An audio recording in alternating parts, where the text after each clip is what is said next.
absolument ravie de vous retrouver pour cette soirée qui marque la 15e édition du prix Lilian Bettencourt pour l'intelligence de la main. Pour encore mieux vous parler de cet anniversaire, je demande tout de suite un homme à me rejoindre.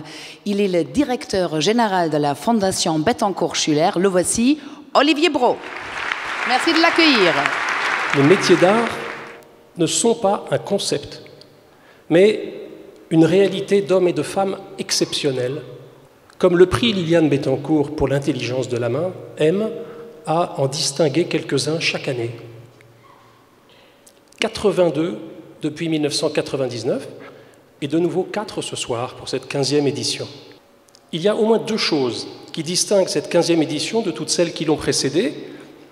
D'abord, il n'y a plus 2 récompenses, mais 3 désormais.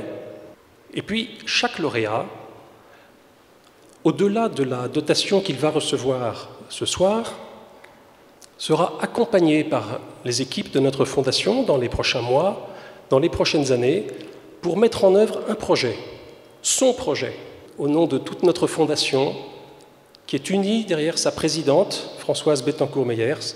Et je vous souhaite une très belle et très heureuse soirée.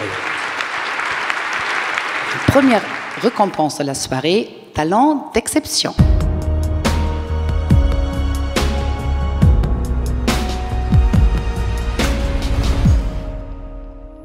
Merci d'accueillir ensemble avec moi le directeur du Palais Galliera, Olivier Saillard. La personne que nous allons récompenser nous a frappé par sa singularité, par une forme de connaissance et de maîtrise de cette connaissance. Et puis la dimension poétique, c'est un mot moi, que j'emploie souvent. Après, elle peut prendre des frontières très différentes, nous a alertés.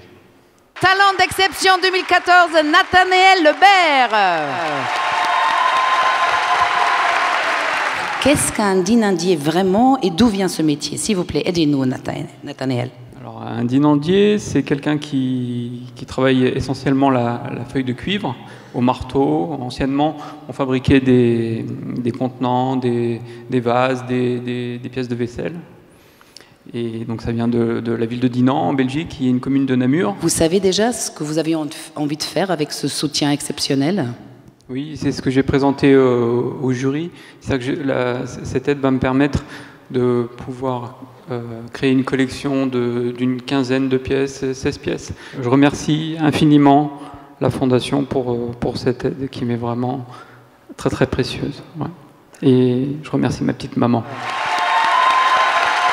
Merci d'accueillir ici sur scène la présidente de la Fondation Bettencourt-Schuller, Françoise Bettencourt-Meyers, ainsi qu'encore une fois, Olivier Brault. Ils vont ensemble venir pour la remise du trophée. Merci de les accueillir.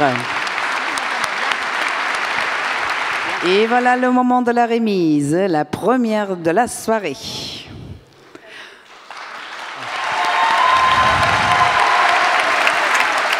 C'est encore une autre récompense que l'année dernière. Qu'est-ce qu'il s'est passé? Qu'est-ce que c'est ce nouveau magnifique bâton de marathonien? Oui, vous avez raison, Annette. En effet, c'est une nouveauté. Et ce soir, j'aurais aimé faire venir Gérard Descamps, qui n'est pas très loin dans la salle. Gérard Descamps, le créateur de ce trophée. Venez avec moi, s'il vous plaît. Donc, j'ai été chercher dans l'histoire il y a assez longtemps, il y a 6000 ans. En Mésopotamie, on a créé le saut-cylindre. Et ce saut-cylindre, qui était à l'origine un cylindre de pierre, et qui est né avant l'écriture. L'histoire m'apportait la forme, il fallait mettre un sens. Le sens, c'est bien sûr l'intelligence de la main, donc le mieux était tout est à base d'empreintes, de mettre l'empreinte d'une main. Le prix Dialogue, créé en 2010, met donc en lumière l'émulation créatrice entre un artisan d'art et un créateur. Autrement dit, une collaboration exceptionnelle.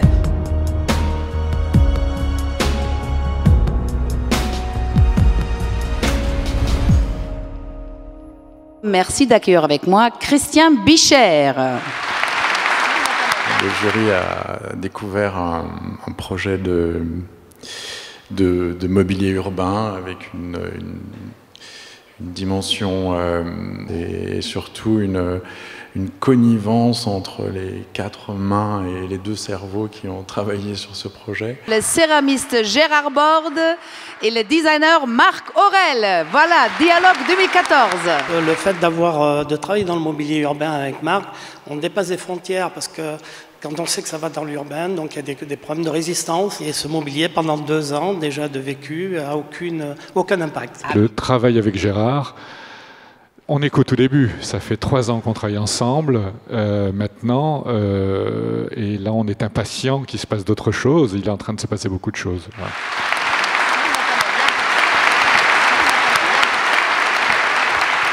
Voilà, les 2 lauréats du prix Dialogue 2014. Tournez-vous vers la salle. Dernière récompense de notre cérémonie. Et donc, pour la toute première fois, nous allons décerner maintenant la récompense Parcours.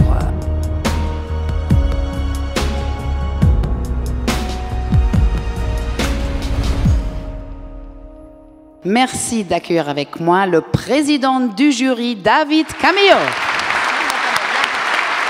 Sur le terrain, il y a beaucoup d'hommes et de femmes qui travaillent, qui portent des projets, individuellement ou collectivement.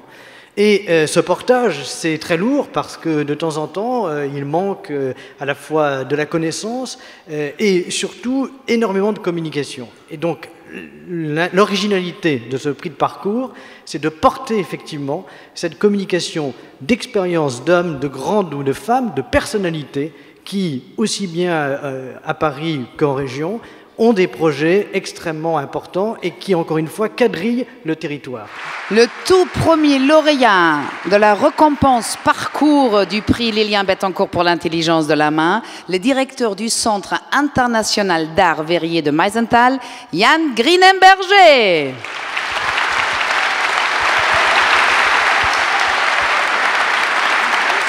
Je pense qu'on gagne à partager. On n'a pas d'intérêt dans tout domaine à rester cloîtré chez soi, ne rien montrer. Je pense que les métiers d'art se doivent d'être racontés, d'être médiatisés. Nous, on a mis en place depuis de nombreuses années différents formats d'accueil des publics. Par exemple, les baptêmes du feu pour les enfants qui viennent pendant une journée découvrir cet art ancestral. En tant qu'amateur, on peut venir souffler quelque chose chez vous? Souffler, faire des jeux de pistes historiques dans le village, etc. Merci beaucoup. Alors pour la dernière fois, donc, le moment de la récompense est arrivé. Voici le décernement de la toute première récompense Parcours du prix Lilian Bettencourt pour l'intelligence de la main.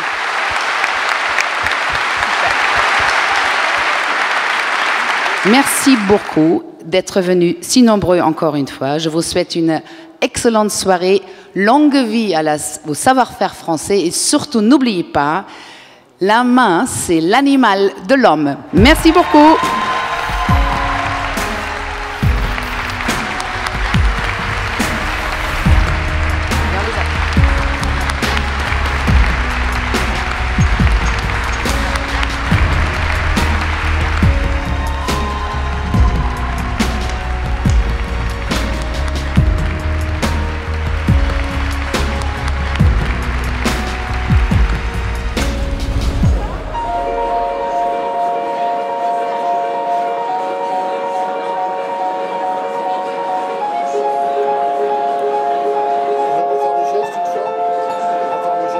Je vois l'intérêt que les gens portent au travail qu'on a pu réaliser avec ces objets. C'est remarquable. C'est une soirée merveilleuse. Hein. Je vais dire, c'est un travail qu'on conclut déjà de 3 ans de recherche. L'avantage d'avoir un artiste comme Marc Aurel, c'est essayer de se dépasser. Donc, je trouvais ça très intéressant. De fonctionner comme ça avec des duos sur des questions de complémentarité, ça me semble être une piste, pourquoi pas, à développer.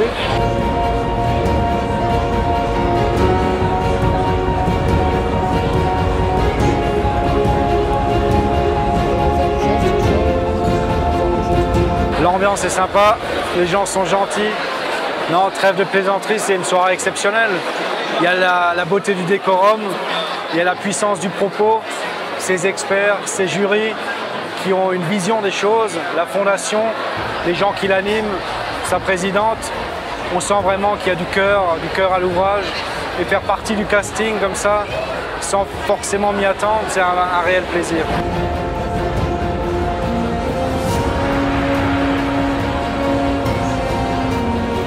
Ce prix va m'apporter une notoriété, une visibilité sans précédent qui me manquait effectivement aujourd'hui, en plus d'un apport financier qui va me permettre d'investir et de pouvoir créer des nouvelles pièces, monter en gamme entre guillemets.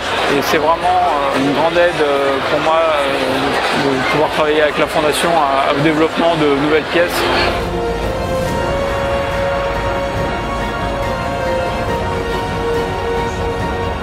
Rien qu'à Paris, nous avons vraiment la chance d'avoir pratiquement les 217 métiers d'art qui sont illustrés. Peu de capitales au monde peuvent s'enorgueillir d'avoir cette diversité et cette richesse.